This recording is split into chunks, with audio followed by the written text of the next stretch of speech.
AP high court నుంచి జిల్లాల వారీగా మనకి నోటిఫికేషన్ అయితే రిలీజ్ అవ్వడం జరిగింది. అయితే ఆన్‌లైన్ అప్లికేషన్ అనేది మనకి 13థ్ మే 2025 నుంచి మనకి స్టార్ట్ అవ్వడం జరుగుతుంది.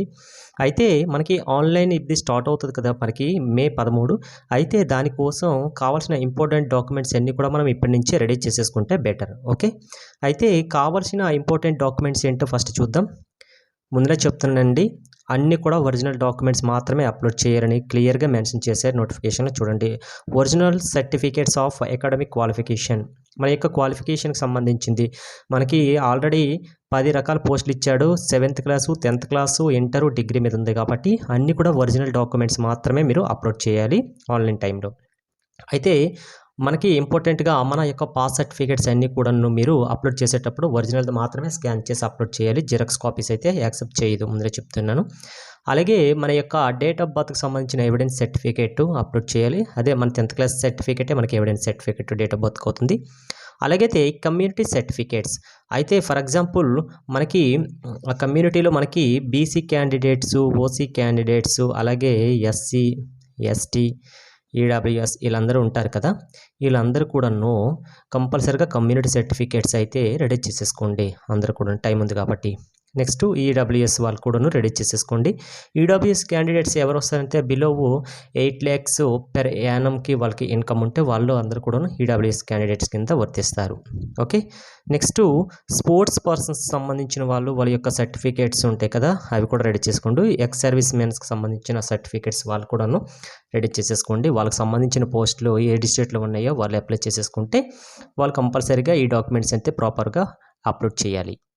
అయితే రిజర్వేషన్ కేటగిరీకే చాలామంది అప్లై చేస్తారు కదా! కంపల్సరీగా ప్రతి ఒక్కరు కూడా అప్లై చేస్తారు రిజర్వేషన్‌కిని. అయితే reservation apply for candidates BC candidates సంబంధించిన వాళ్ళైతే అప్లై చేసేసుకుంటే కంపల్సరీగా ఓబీసీ నాన్ క్రిమిలేయర్ సర్టిఫికేట్‌ని మాత్రమే మీరు అప్లోడ్ చేయాలి. ఓబీసీ సర్టిఫికేట్ మీకు సచివాలయం అంటే మీ సేవలంటే ఇస్తారు. అది అప్లోడ్ చేసేసారనుకోండి ప్రాబ్లం ఏమి ఉండదు. కానీ మీకు రిజర్వేషన్ అనేది వర్తించదు. కంపల్సరీగా మీకు రిజర్వేషన్ వర్తించాలంటే OBC non creamy layer certificate మాత్రమే మీరు అప్లోడ్ చేయాలి బీసీ క్యాండిడేట్స్. ఇది మనకి ఎక్కడైతే తహసీల్దార్ ఆఫీస్లో మనకి దీన్ని ఇష్యూ చేయడం జరుగుతుంది. టైం ఉంది కాబట్టి అప్లై చేసేసుకోండి. కంపల్సరీ రిజర్వేషన్ ప్రతి ఒక్కరు పెడతారు కాబట్టి. నెక్స్ట్ ఈడబ్ల్యూఎస్ క్యాండిడేట్స్ ఉంటారు కదా! వాళ్ళకి చెప్పాం కదా! బిలో 8 lakhs అనేది వాళ్ళకి ఇన్కమ్ అనేది పెర్ ఇయర్‌కి ఉంటే వాళ్ళు ఈడబ్ల్యూఎస్ క్యాండిడేట్ కింద వస్తారు. అయితే వీళ్ళకి కూడా తహసీల్దార్ ఆఫీస్‌లోనే ఈ సర్టిఫికేట్ కూడా ఇష్యూ చేయడం జరుగుతుంది. చూసేసుకోండి. నెక్స్ట్ రిజర్వేషన్ అప్లై చేస్తారు కదా! బెంచ్ మార్క్ పర్సన్స్ ఉంటారు. అంటే డిసేబిలిటీ పర్సన్స్ ఉంటారు. వాళ్ళ యొక్క డిసేబిలిటీ సదరంలో వాళ్ళ యొక్క డిసేబిలిటీ ఎంత పర్సెంటేజ్ ఉన్నదంటే ఒక సర్టిఫికేట్ ఇష్యూ చేస్తారు సదరంలో. ఆ సర్టిఫికేట్స్‌ని మీరు అప్లోడ్ చేయాలి. ఎవరైనా బెంచ్ మార్క్ డిసేబిలిటీ పర్సన్స్ జాబ్స్‌కి అప్లై చేసి రిజర్వేషన్‌కి అప్లై చేస్తే కంపల్సరీగా ఆ సర్టిఫికేట్ అయితే ఉండాలి. చూసేసుకోండి ఇప్పుడని. OBC certificates will not considered అని ఇచ్చేసాడు ఆల్రెడీ. నోటిఫికేషన్‌లోనే క్లియర్‌గా మెన్షన్ చేశాడండి. ఓబీసీ క్యాండిడేట్స్ మీరు రిజర్వేషన్ వర్తిస్తుంది కదా అనేసి ఓబీసీ సర్టిఫికేట్ మీరు మీ సేవలు ఇచ్చింది, సచివాలయాలు ఇచ్చింది అప్లోడ్ చేసేసారనుకోండి, కంపల్సరీగా మీరు ఓపెన్ కేటగిరీ కిందకి వెళ్ళిపోతారు. అది గమనించండి. ఓకే. అప్లికేషన్ ఏంటి ప్రాబ్లం ఉండదు. కానీ ఓపెన్ కేటగిరీకి వస్తారు. రిజర్వేషన్ మీకు వర్తించదని కూడా కంపల్సరీగా మనకి మెన్షన్ చేయడం జరిగింది. ఇది very very most and important. ఇది మాత్రం గుర్తుపెట్టుకోండి. ఓబీసీ నాన్ క్రీమీ లేయర్ చేయించుకోండి. నెక్స్ట్ విషయానికి వస్తే స్టడీ సర్టిఫికేట్స్ అండి.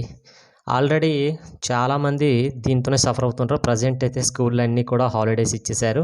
కాబట్టి స్టడీ సర్టిఫికేట్ ఎవరెవరికైతే ఒరిజినల్ ఉంటాయి 4th, 10th క్లాస్ ఉన్నారు వాళ్ళందరూ కూడాను ఒరిజినల్ ఉంటే వాళ్ళు అప్లోడ్ చేసుకోండి.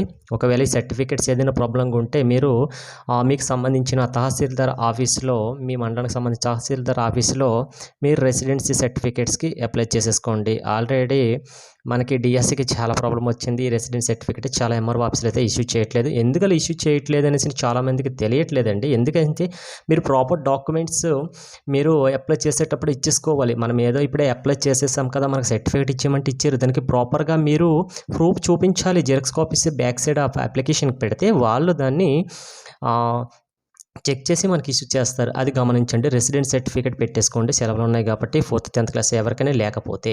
ఓకే. నెక్స్ట్ మైగ్రేటెడ్ సర్టిఫికేట్ కూడా రెడీ చేసేసుకోండి. లోకల్ స్టేటస్ సర్టిఫికేట్ అని ఉంటుంది. దీన్నే లోకల్ స్టేటస్ సర్టిఫికేట్ ఇది. ఇది కంపల్సరీగా మీరు మైగ్రేట్ అయిన వాళ్ళు చూసుకోవాలి. అయితే మనకి 2014 జూను 12న మనకి ఆంధ్ర, తెలంగాణ సెపరేట్ అయిపోయింది కాబట్టి తెలంగాణ స్టేట్ నుంచి ఎవరైతే తెలంగాణ స్టేట్ నుంచి ఆంధ్రాలోకి ఎవరైతే మైగ్రేట్ అయ్యారో వాళ్ళందరూ కూడాను లోకల్ స్టేటస్ సర్టిఫికేట్స్ అయితే కంపల్సరీగా మీరు అప్లై చేయాలి. ఎక్కడ మనకి అప్లోడ్ చేయాలి మనం అప్లికేషన్ ఆన్లైన్ చేసేటప్పుడు అది చూసేసుకోండి. Next NOC certificates for employees, ఎవరైతే గవర్నమెంట్ ఎంప్లాయీస్ కానీ నెక్స్ట్ సెంట్రల్ గవర్నమెంట్ ఎంప్లాయీస్ కానీ ఉంటే వాళ్ళు ఈ ఏపీ హైకోర్టుకి సంబంధించిన నోటిఫికేషన్కి అప్లై చేయాలనుకుంటే కంపల్సరీగా ఎన్ఓసి సర్టిఫికేట్ అనేది వాళ్ళు చేయించుకోవాలి. ఎన్ఓసి సర్టిఫికేట్ అంటే ఏంటో కదండి, వీళ్ళు వర్క్ చేస్తున్న ప్లేస్ని ఒక డిపార్ట్మెంట్ అవ్వచ్చు, ఏదైనా వాళ్ళ సెక్టర్ అవ్వచ్చు, వాళ్ళు అనేది మీరు ఎగ్జామ్స్కి అప్లై చేసుకోండి నో ప్రాబ్లం అనేసి వాళ్ళు ఒక సర్టిఫికేట్ ఇష్యూ చేస్తారండి, అదే ఎన్ఓసి. ఆ సర్టిఫికేట్ని మీరు ఒకవేళ అప్లై చేసుకుంటే అప్లై చేసే టైంలో ఎన్ఓసి సర్టిఫికేట్ని అప్లోడ్ చేయాలి. కంపల్సరీగా ఇప్పుడు మనకు వచ్చిన ఎన్ఓసి సర్టిఫికేట్ అవ్వచ్చు, మైగ్రేషన్ స్టడీ అవ్వచ్చు, స్టడీ సర్టిఫికేట్ విషయంలో రెసిడెంట్ సర్టిఫికేట్ అవ్వచ్చు, అలాగే క్యాస్ట్ విషయంలో రిజర్వేషన్కి అప్లై చేసుకుంటే అంటే హ్యాండిక్యాప్డ్ సంబంధించిన వాళ్ళు సదరం సర్టిఫికేట్ అవ్వచ్చు, అలాగే ఈడబ్ల్యూసీ సర్టిఫికేట్ అవ్వచ్చు, OBC non creamy layer certificates అవ్వచ్చు. ఈ సర్టిఫికేట్స్ అన్నీ కూడాను కంపల్సరిగా మనకి గవర్నమెంట్ అథారిటీ వాళ్ళు ఇష్యూ చేసిన సర్టిఫికేట్స్ మాత్రమే అప్లోడ్ చేయండి. Okay, thank you.